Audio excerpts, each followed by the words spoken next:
Gabah. Gabah. Gabah dijemur berapa lama ini, Bang? 1 hari. 1 hari kering. Setelah ininya terkelupas terbelah 2. Dengan tandanya Kulitnya kalau udah kering dia. kulitnya terkupas 2 dan sudah kering. Kering. Sudah kering, ya.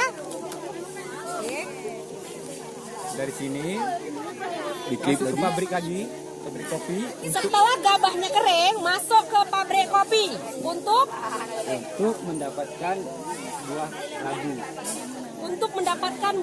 Labu. Nih, Ini buah labu. setelah kering jadi namanya grand bean. Setelah kering namanya grand bean. Grand bean. Apa, Bu? Grand bean.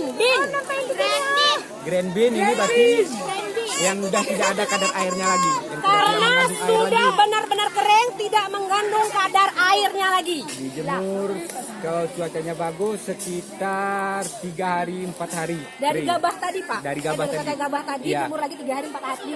Iya. Dijemur 3-4 hari lagi 4 sehingga hari lagi. benar-benar kering. Benar-benar kering. Dinamakan dengan grand bean. Grand bean. Grand bean. Setelah ini masuk panjang prosesnya karena setiap biji kopi ini ada beberapa yang tidak perlu kita pakai, yang artinya cacat. Nah, ini disortir lagi. Nanti inilah yang kualitas nomor 1.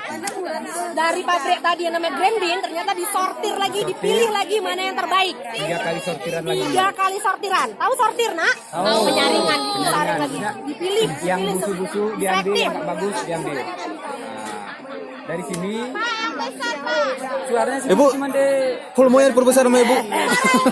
Jadi setelah kering ini gabah dijemur selama 3 hari menjadi seperti ini. Green bean. Green bean.